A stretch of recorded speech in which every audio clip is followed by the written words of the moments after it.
Hello Alex, and congratulations on your new bike.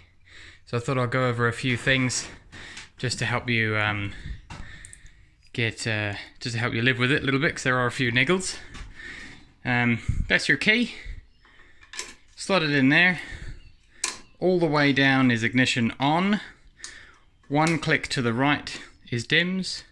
Second click to the right is brights. I almost never ride it with its lights on. This bulb is a new one because it did die. So keys in, ignition is on. Electrically nothing will happen until this switch here is on. At the moment it's off. That would be on, that would be off. So you're going to want to turn your fuel on.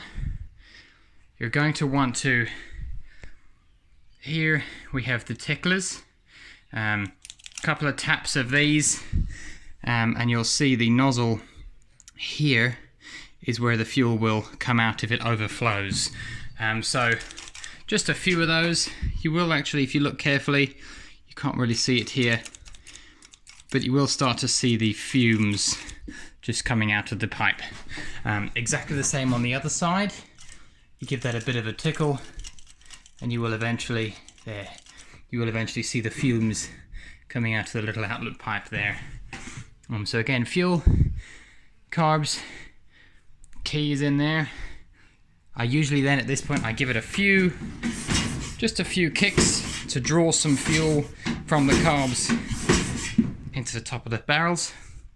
Then ignition on, and now it's a bit of a gamble. Sometimes it's first, sometimes it takes a few.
So with the motor running, obviously there's quite a lot of draw on the 6-volt generator system.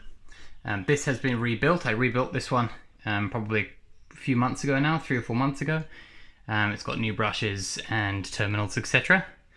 I did also replace the seal in the front of this so that the oil does not leak through into the generator.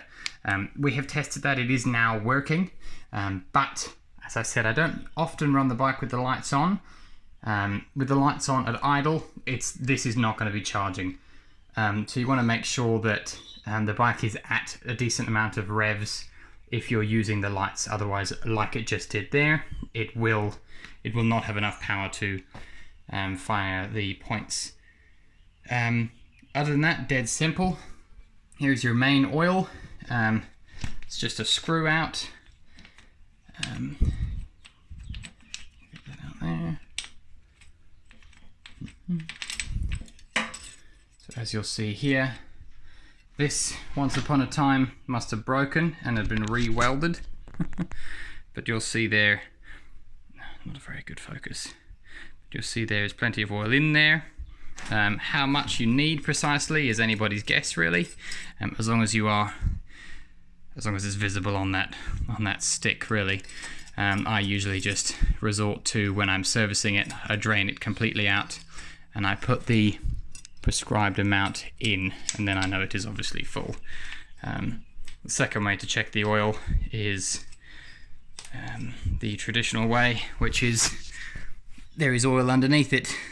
When there is not, it's got no oil in it. It will leak. It will always leak. I don't think I've ever heard of one that doesn't. These gaskets are good, but you will find you will find there'll be a little bit of leakage here and there, just the nature of the beast really.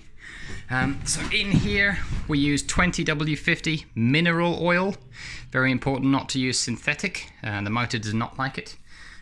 In your transmission, which is here, you will have 80-90 gear oil, and that is precisely the same as what goes into the diff as well. You'll notice they're the same size bung as well, which is handy. Other than that, really quite simple. Fuel in here. There's a little sieve. I will more often I will take that out just because it's a bit more convenient. I usually always run 98 in this. Just thinking 91 a little bit modern. I don't think it knows what to do with it. Your wheels. This wheel will fit rear, front and the side. I have had them all on all positions. They've all got new tyres. They're all road legal. They've all got tubes in them.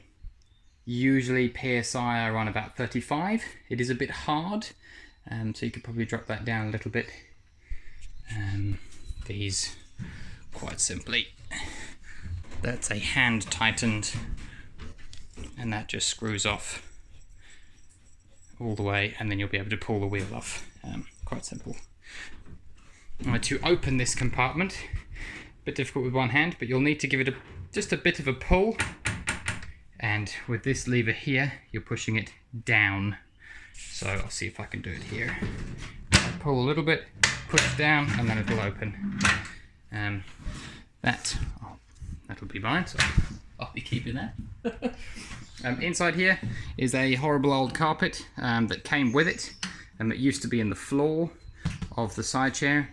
I just keep it in there because it reduces some of the noise. There are the original cables, throttle cables in here. They're not completely broken, but they were certainly on their way, so I replaced those anyway. The old ones I've just left in there as a bit of a mock-up for if you need them in the future. Apparently that is something that does go every now and then. Right, there is a spare battery also. I'll put that in here. And any documentation I have, I'll leave that in here as well. There are a couple of spare bits and bobs.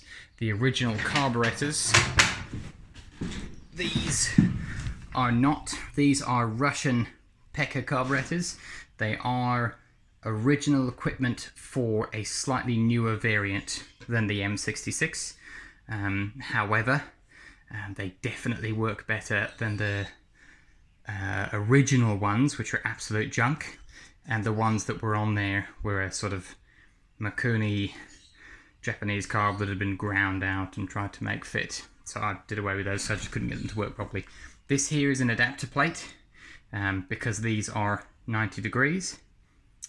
So if you do upgrade the carbs in the future and you get them from Russian Garage, which is a good website, you will probably need to remove this adapter, which is fine. It's just 2 bolts there. I just had this machined up, and that gasket behind there will become redundant as well, so you can remove that. I will give you 2 new plugs. The plugs that are on here are actually the ones I replaced the first time, but after the service I left them in. They were still perfectly functioning, so I keep the new ones as spares. I usually carry them around with me. I've not had any trouble with them, so I've thought I'd leave them in there. Other than that, yeah, dead simple. Once the bike is warm, like it is now, it's been running for a little bit, usually it'll start a couple kicks straight into idle. Okay.